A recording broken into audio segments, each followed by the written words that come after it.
High, আসসালামু আলাইকুম। আশা করি সবাই ভালো আছেন। তো আজ আমরা এই ভিডিওতে দেখব সিএসএস এর white space property, okay, and practical জানবো এবং দেখবো, ঠিক আছে?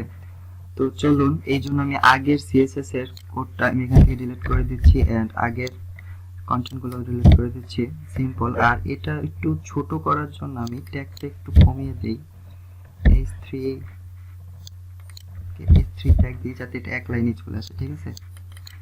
ছোট করার জন্য ট্যাগটা, ওকে। দেন এটা থাক, আমরা একটা শুধু এইচ আর ট্যাগ লাগিয়ে দিলাম HTML এ যাতে একটা বর্ডার চলে আসে, ওকে। ওকে, তো এখন আমরা শুরু করি। ফার্স্টে এটা প্র্যাকটিস করার জন্য আমরা একটা পি ট্যাগ নিই, ঠিক আছে? এটার মধ্যে কিছু ডামি কন্টেন্ট নেই। লোরামের অনেক ডামি কন্টেন্ট নিলাম, আরও নেই। আরেকবার কপি করে পেস্ট করে দিই এটা, ঠিক আছে? অনেক বড় একটা লোরামের কন্টেন্ট নিলাম। তো এইটাকে আমরা একটু এখানে দেখি, বড় করে উইন্ডোজটা বড় করে দেখলাম। দেখেন আগের মতোই ইফেক্ট। তো এইটাকে যদি আমরা সিম্পল, সেটা একটা ভ্যালু হয়ে গেছে, তো এটাকে যদি আমরা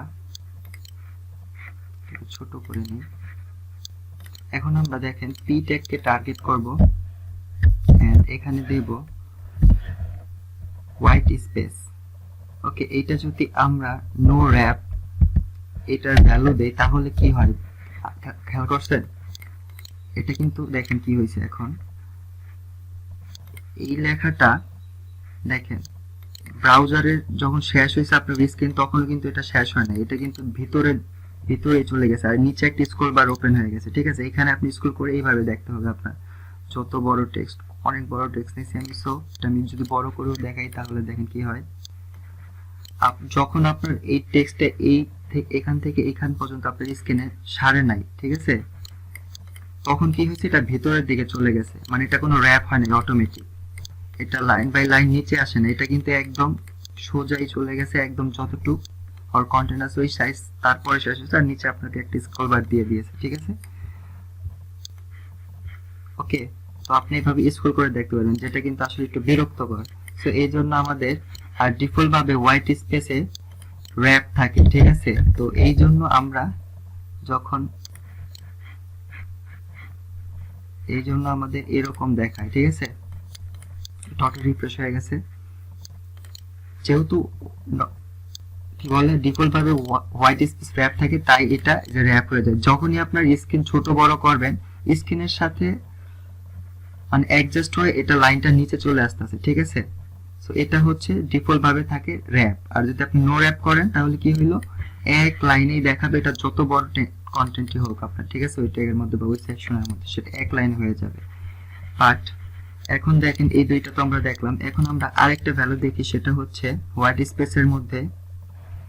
আচ্ছা, ধরেন আমি এটার মধ্যে আমি যদি কোনো লাইন ব্রেক নিতে চাই তাহলে আমার কি করতে হবে? এখানে আমি লাইন ব্রেক নিলাম, কিন্তু দেখেন এখানে কিন্তু লাইন ব্রেক হলো না। আমি এখানেও লাইন ব্রেক নিলাম, একটা হইলো না। বাট আমরা এখানে কি দিতে পারি? BR tag. যদি বিআর ট্যাগ দিই তাহলে দেখেন এখানে লাইন ব্রেক হচ্ছে। এখানে যদি লাইন ব্রেক নিতে চাই তাহলে বিআর ট্যাগ দিলাম, ঠিক আছে? এখানে লাইন ব্রেক হলো একটা। বাট আমরা বিআর ট্যাগ আমরা ছাড়া যদি লাইন ব্রেক করতে চাই তখন আমরা কি করব? তখন সিম্পল, যদি আমরা হোয়াইট স্পেস সিএসএস এর প্রপার্টি নিয়ে এটার ভ্যালু যদি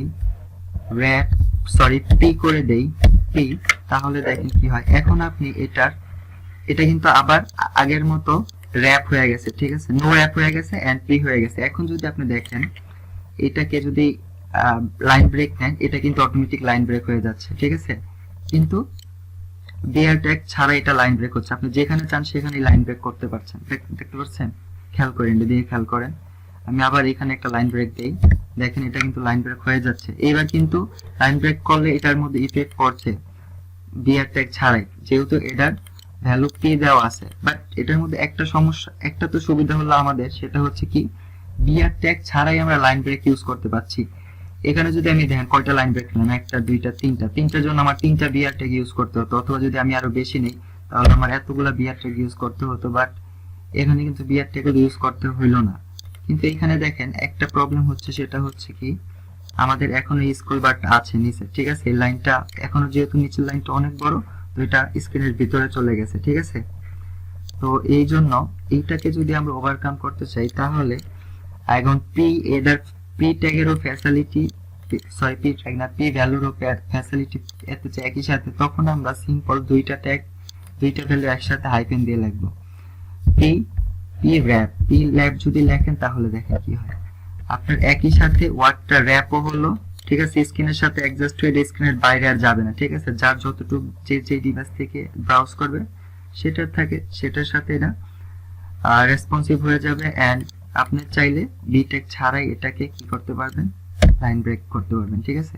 আপনি যেখানে স্পেস দিবেন অটোমেটিক স্পেস দিবে, লাইন ব্রেক দিবে, ঠিক আছে। দেখেন অনেকগুলো স্পেস নিচ্ছে, কিন্তু আপনি যদি পি ট্যাগ ইউজ না করেন তাহলে এইভাবে স্পেস দিতে পারবেন না, যে ওয়ার্ড থেকে আরেকটা ওয়ার্ডের মাঝখানে, ঠিক আছে। তো আশা করি বুঝতে পারছেন, এটাই হচ্ছে পি ট্যাগ, হোয়াইট স্পেসের পি র্যাপ ভ্যালু। এটা দিয়ে আপনি দেখেন স্পেস দিচ্ছেন, এটা চেঞ্জ হচ্ছে, ঠিক আছে। যদি আপনি এইটা না দেন তাহলে দিয়ে দেখেন যে এটা এরকম স্পেস নেবেন এখানে, ঠিক আছে, আপনি লাইন ব্রেক নেবেন এভাবে, ঠিক আছে। সো আশা করি বুঝতে পারছেন হোয়াইট স্পেস। যদি কেউ না বুঝে থাকুন তাহলে কমেন্টে জানান। আর ওকে, ভালো থাকুন, সুস্থ থাকুন, দেখা হবে নেক্সট ভিডিওতে নতুন কোনো সিএসএস প্রপার্টির সাথে। আল্লাহ হাফেজ।